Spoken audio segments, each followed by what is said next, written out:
दृढ़ किया रावण ने, तब वह अपने वास्तविक रूप में आ गया। क्यों? क्योंकि रावण इतना विद्वान था, उसको पता था अगर मैं साधु के रूप में मां जानकी जी का हरण करूंगा तो आने वाले समय में साधु संतों पर कलंक लग जाएगा, ऋषियों पर संतों पर कलंक लग जाएगा। इसलिए अपने वास्तविक रूप में आकर हरण किया था। अब तो महाराज श्री सुखदेव जी महाराज कहते हैं लंका पर चढ़ाई की, और लंका पर चढ़ाई हुई तो रावण के भाई इत्यादि भाइयों का उद्धार किया, और रावण का उद्धार करके राम जी महाराज जानकी जी को वापस लेकर के आए अवध में। कहते हैं किसी ने भी, जब तक राम जी महाराज वन में रहे थे, किसी ने अपने घर में दीप नहीं जलाया। जब अवध में लौट कर आए राम जी महाराज तो कहते हैं सबने दीप जलाकर राम जी महाराज का स्वागत किया। कहते हैं दिवाली मनाई जाती है ना, राम जी महाराज लौट कर आए थे। इधर कहते हैं एक दिन एक धोबी के कहने पर राम जी महाराज ने मां जानकी जी की परीक्षा ली, और मां जानकी जी की जब परीक्षा ली तो कहते हैं आगे चलकर मां जानकी जी पृथ्वी में समा गई। रामायण का कहते हैं राम जी का चरित्र सूक्ष्म है, अगर विस्तार से सुननी है तो राम कथा 9 दिन की होती है। ये क्या थोड़ा समय का विलंब है? नहीं, थोड़ी विस्तार में तो हम भी कहते हैं इसको।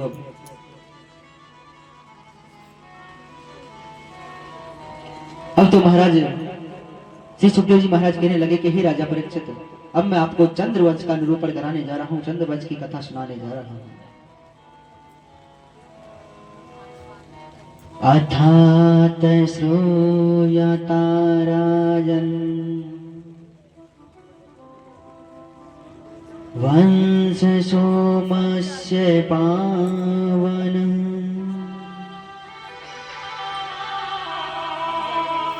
यस्मिन्नो लदाय भूपा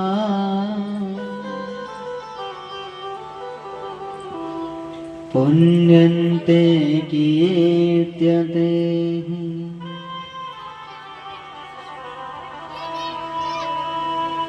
श्री सुखदेव जी महाराज कहने लगे, बोले हे राजा परीक्षित, कहते हैं ब्रह्मा नारायण के पुत्र हुए ब्रह्मा, ब्रह्मा के पुत्र हुए अत्रि, अत्रि के पुत्र हुए चंद्रमा, जिनके नाम पर इस वंश का नाम पड़ा चंद्रवंश। चंद्रमा के हुए बुद्ध और बुद्ध के हुए पूर्वा।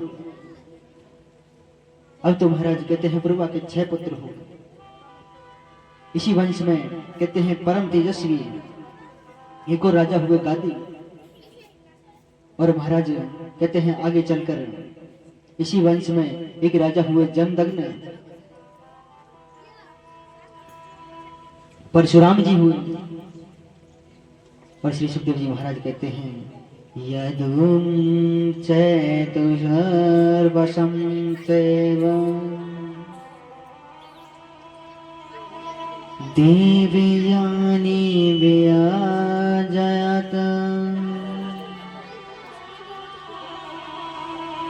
द्रहां चानु चैपुरम्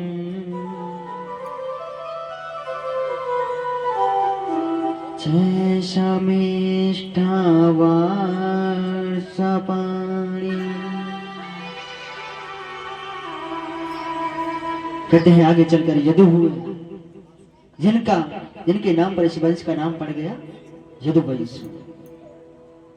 अब तो महाराज श्री सुखदेव जी महाराज कहते हैं यदु के आगे चल के रंती देव हुए, और महाराज रंती देव हुए तो रंती देव के वंश में आगे कहते हैं कुरुवंश हुआ, कुरुवंश जो कौरव और पांडवों का वंश कहलाया। अब तो महाराज कहते हैं इसी वंश में आगे चलकर राजा देवमीढ़ हुए, जिनकी 2 पत्नियां थी, और एक पत्नी के पुत्र थे अर्जन्य और पुरजन्य, दूसरी पत्नी के पुत्र हुए सूर्यसेन।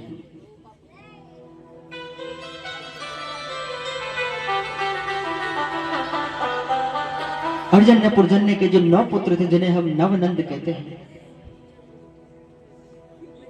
नंद बाबा जो गोकुल में रहते हैं। दूसरी पत्नी के बेटे हैं सूरसेन, सूरसेन के पुत्र हुए वासुदेव।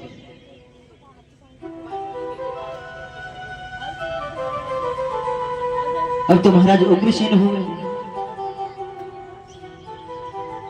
जो मथुरा के राजा हुए, और उग्रसेन हुए तो कहते हैं गौरवी रोहिणी भद्रा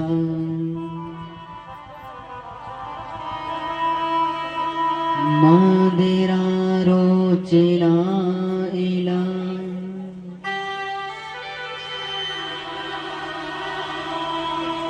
देवी की प्रेमोखासन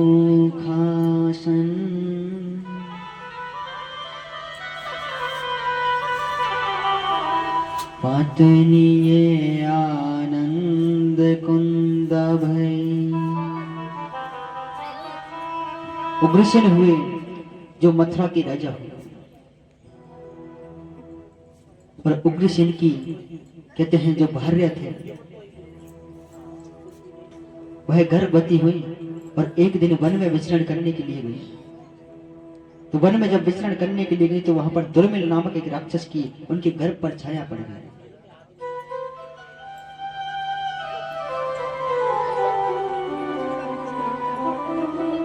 अब तो महाराज संतों ने उग्रसेन के पास जाकर कहा, बोले आपका जो ये पुत्र होगा यह आपके वंश को नष्ट करने वाला होगा। जैसे ही वह पुत्र हुआ उग्रसेन उसको कहते हैं एक लता पताकाओं में लपेट कर उसको यमुना में बहा दिया, और यमुना में बहा तो वहां पर सूरसेन स्नान कर रहे थे नदी में। सूरसेन उस बालक को अपने साथ लेकर के आ गए। इधर वासुदेव के साथ कहते हैं कंस पल रहे हैं। अब जब धीरे धीरे कंस बड़े हुए तो नारद जी आ गए। नारद जी ने कह दिया, बोले यह सूरसेन तुम्हारे पिता नहीं है, तुम्हारे पिता मथुरा के राजा है उग्रसेन।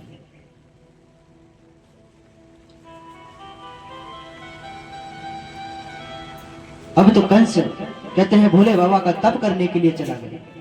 भोले बाबा का तप किया, प्रसन्न किया, वरदान पाया, और भोले बाबा ने एक धनुष दिया और कह दिया इस धनुष का जो खंडन कर देगा वही तुम्हारा काल है। उस धनुष को लेकर आए और कहते हैं यहाँ पर कंस ने अपनी सेना में अगासुर, बगासुर, व्यमासुर, अरिष्टासुर, केसु, धेनुकासुर बड़े बड़े राक्षसों को शामिल किया और मथुरा जाकर पहुंचे। अपने पिता उग्रसेन को कारागृह में डलवा दिया और खुद स्वयं मथुरा के राजा बन गए। और मथुरा के राजा बन गए।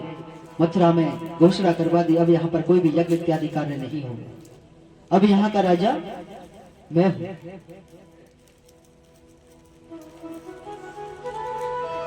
उनके चाचा की पुत्री थी देवकी। मन में विचार आया कि बोले देवकी का विवाह किया जाए। वासुदेव के साथ देवकी का विवाह रचाया और विवाह पूर्ण होने के बाद स्वयं रथ पर विराजमान होकर देवकी को विदा करने के लिए जा रहा था। और जब विदा करने के लिए जा रहा था तो कहते हैं श्री सुखदेव जी महाराज, पथे पागृहणाम कंस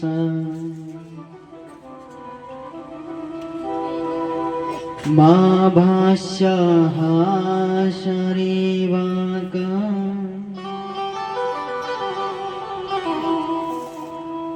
आश्यास्तमो गर्भेभ्यो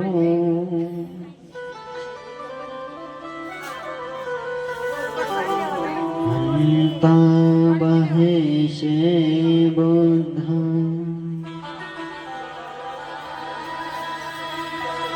स्वयं रथ में रथवान होकर के देवकी को विदा करने के लिए जा रहा था तो रास्ते में आकाशवाणी हुई कि ऐ मथुरा के राजा कंस, तू आज इतना खुशहाल है, आने वाला देवकी का अष्टम नाल कंस तेरा काल है। जैसे ही आकाशवाणी सुनी भयभीत होकर राजा कंस रथ से नीचे गिर पड़ा।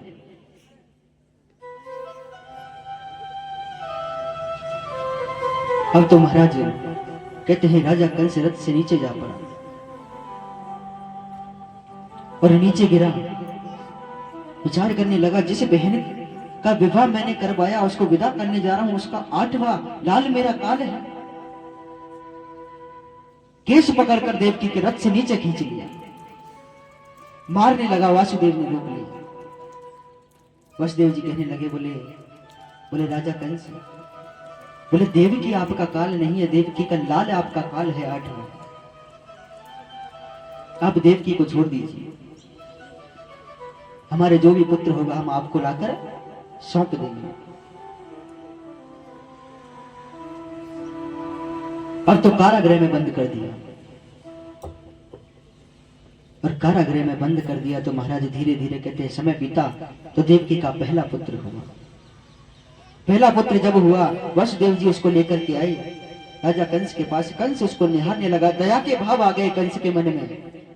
कहने लगा, बोले यह मेरा काल नहीं है, मेरा काल तो 8वां है, आप इसको ले जाइए। वापस भेज दिया। नारद जी ने देखा, अगर कंस के मन में दया का भाव आ गया तो पृथ्वी पर पाप नहीं बढ़ेगा, और पाप नहीं बढ़ेगा तो मेरे प्रभु का अवतार नहीं होगा। बोले अगर कंस के मन में दया आ गई तो पृथ्वी पर पाप नहीं बढ़ेगा और भगवान का अवतार नहीं होगा। नारद जी चलकर आए राजा कंस के पास, 8 लकीर खींचकर दिखा दी। कहने लगे, बोले राजा कंस, बोले गिनो इन लकीरों को। राजा कंस ने गिना 8 बेटी। बोले अभी यहां से गिनो, दूसरी जगह से गिनवाई, फिर भी 8 बेटी। जहां से गिनते हैं वहां से 8 बैठते हैं। कहने लगे, कुछ समझे राजा? बोले 8 पुत्र हैं, आपको क्या पता कौन सा आपका काल है? राजा कंस ने उस पुत्र को वापस बुला लिया, हाथों में लेकर धड़ाम से नीचे पटक दिया, उस पुत्र की हत्या कर दी।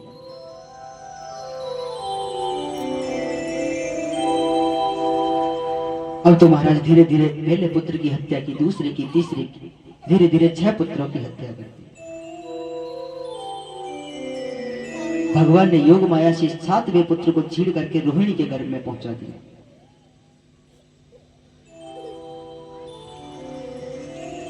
अब तो महाराज 7 पुत्र हुए, 8वें की बारी है।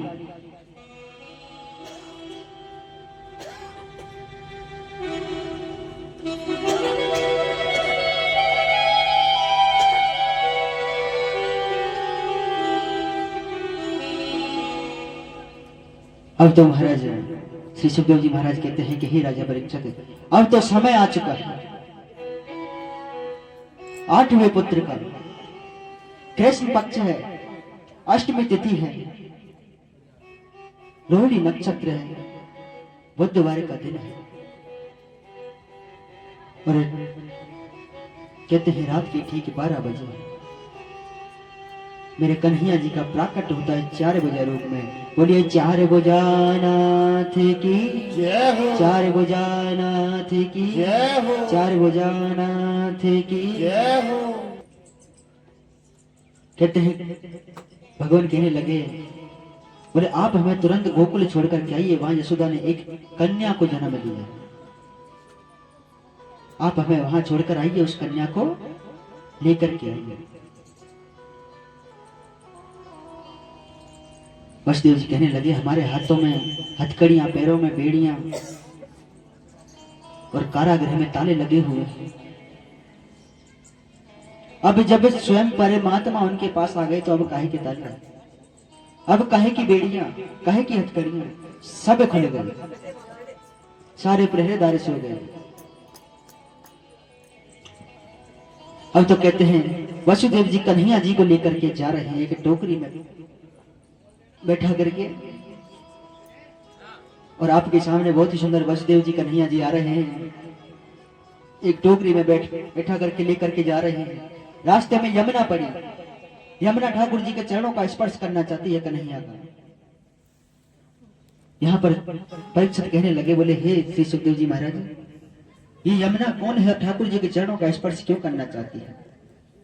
श्री सुखदेव जी महाराज कहने लगे, यमुना बोले कन्हैया जी की पत्नी है, ठाकुर जी की पत्नी है, इसलिए उनके चरणों का स्पर्श करना चाहती है।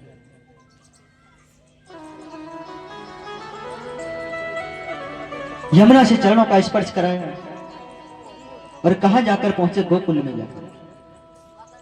माता यशोदा के पास कन्हैया जी को सुलाकर और वहां से उस कन्या को लेकर के आ गए। अब आपके सामने वसुदेव जी कन्हैया जी को लेकर के आ रहे हैं। जिनके तन तीनों लोक हैं, जन्मे मथुरा घूमते हुए जय हो। ओ श्री कृष्ण के चरणों में मेरा अभी सभी अपने स्थान पर बैठ जाइए। एक नाम।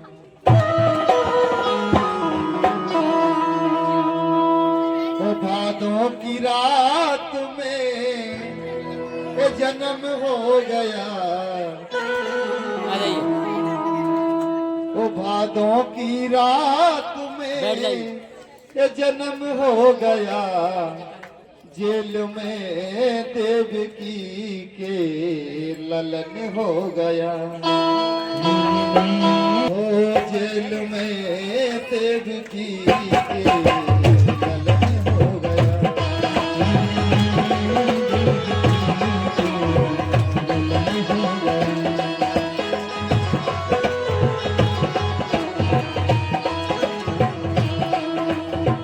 भादों की रात में जन्म हो गया, भादों की रात में जन्म हो गया, जेल में देवकी के ललन हो गया।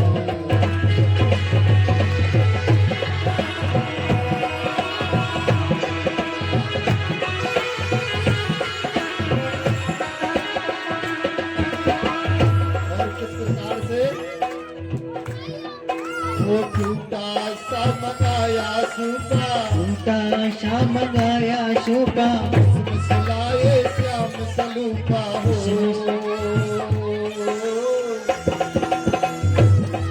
वो टूटा सा मंगाया सूपा, उल्टा शाम गाया शोभा, मिसलाए श्याम सलूपा हो। उसमें सुनाए शाम सरूपा।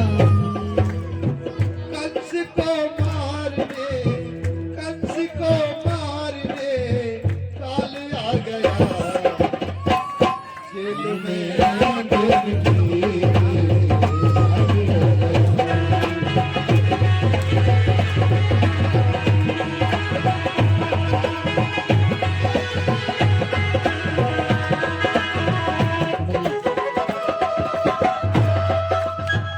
अच्छा देखिए,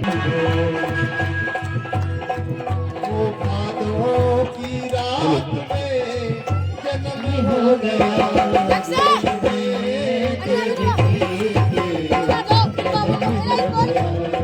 जेल में देवकी के ललन हो गया।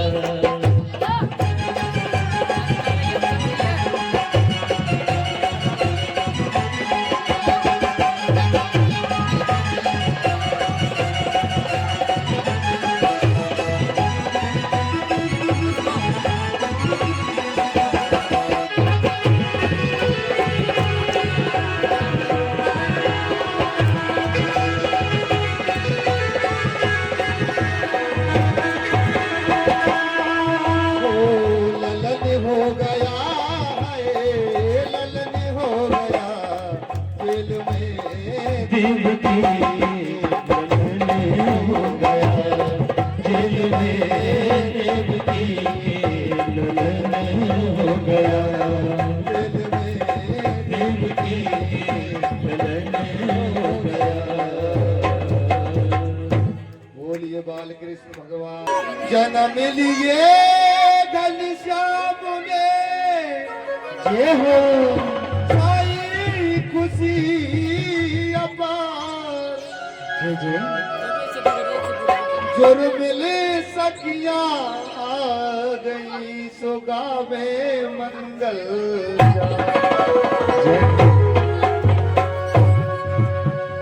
ये जन्म है कुमारे कन्हैया, वो जन्म है कुमारे कन्हैया, वो नंद घरे बजत बधैया।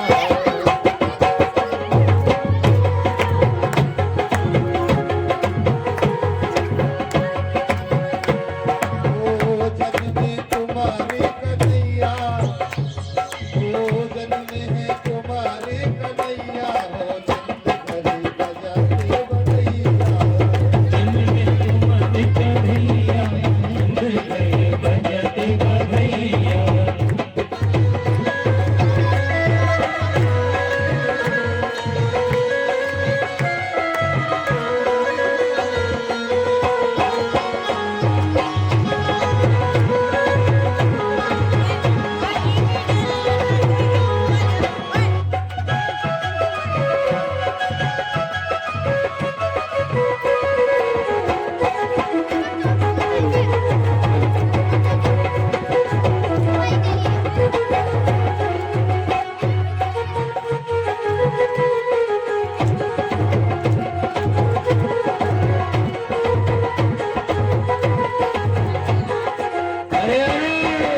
खड़े हैं नंद बाबा के, नंद बाबा के है, नंद बाबा के है, नंद बाबा के।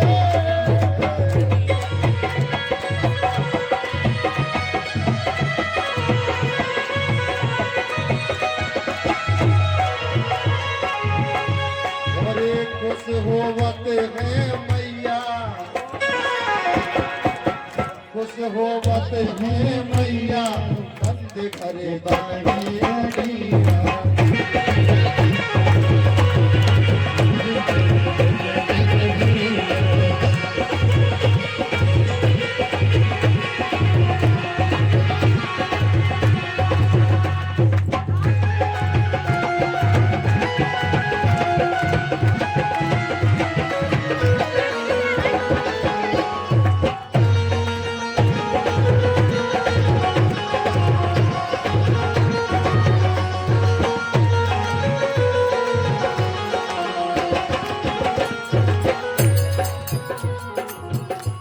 ओ नंद बाबा धन धान लुटावे, नंद बाबा धन धान लुटावे, नंद बाबा धन धान धन धान लुटावे, धन धान लुटावे, लुटावे। नंद बाबा धन धान लुटावे,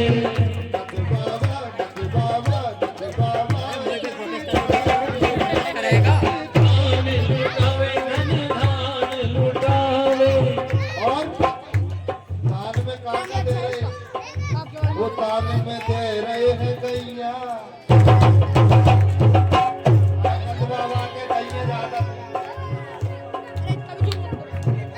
वो तान में दे रहे हैं गैया, हो नंद घरे बजाते बजैया।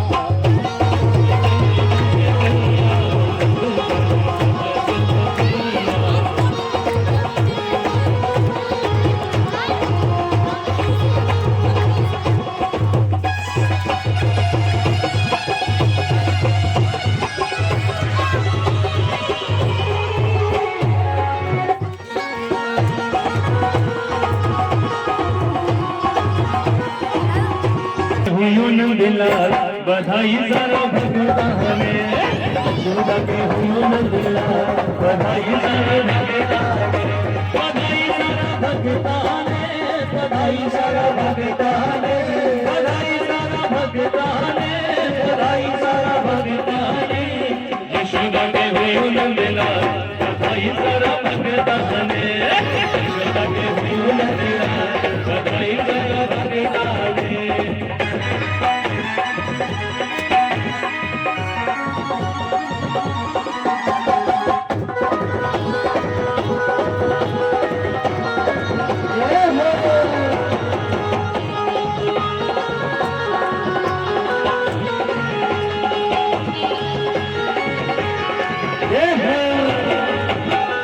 अजियो अंगनो धन्य हुयो है, अजियो अंगनो धन्य भयो है, कृष्ण लला को जन्म हुयो है, कृष्ण लला को जन्म भयो है। ओ अजियो अंगनो धन्य हुयो है, अंगनो धन्य भयो है, कृष्ण लला को जन्म हुयो है, कृष्ण लला को जन्म भयो है। नाचो रे नाचो मनोता बधाई सारा भगता ने,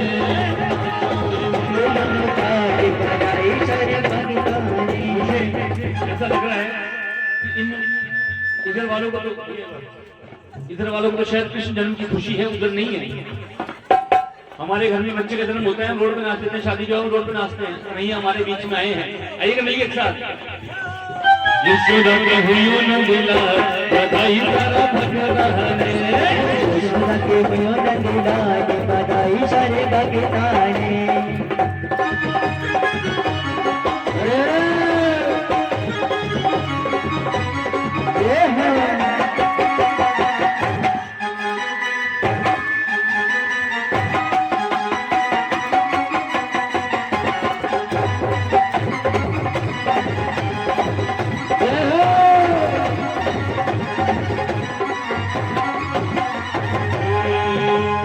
खुशी खुशखबरिया सबने सुनावा, खुशखबरिया सबने सुनावा, तुम्हारे नचा में तो मौज मनावा, तुम्हारे नचा में तो मौज मनावा, खुशखबरिया सबने सुनावा, खुशखबरिया सबने सुनावा, तुम्हारे नचा में तो मौज मनावा, तुम्हारे नचा में तो मौज मनावा, पालो लियो अवतार, बधाई सारा भगताने, सुन लियो अवतार, बधाई सारा भगताने, बधाई सारा भगताने, बधाई सारा भगताने, बधाई सारा भगताने, बधाई सारा भगताने, यशोदा के हुयू लगे लाल, बधाई सारा भगताने, यशोदा के हुयू लगे लाल, बधाई सारा भगताने,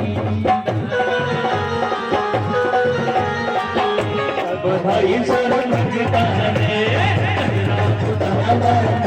बधाई सारा भगताने, बधाई सारा भगताने, बधाई।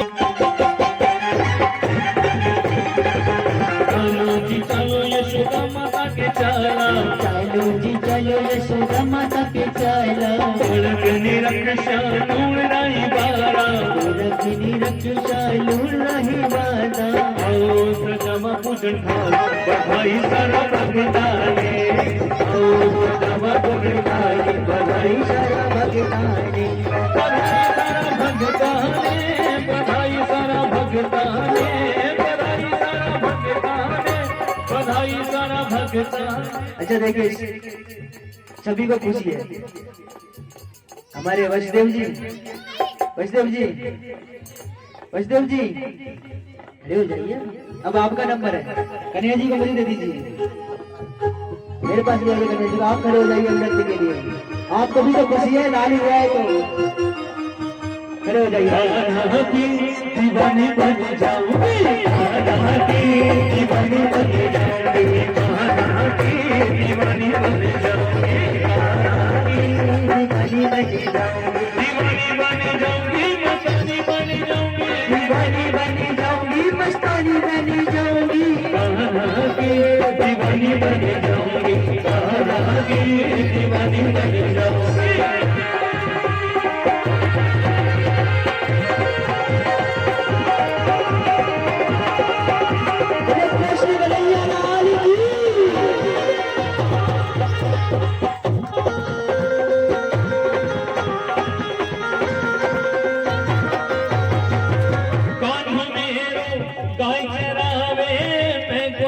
बन जाऊं कानो मेरो, गाय चरावे मैं ग्वालिन बन जाऊं, पीछे पीछे चुप के गाय चराने जाऊं।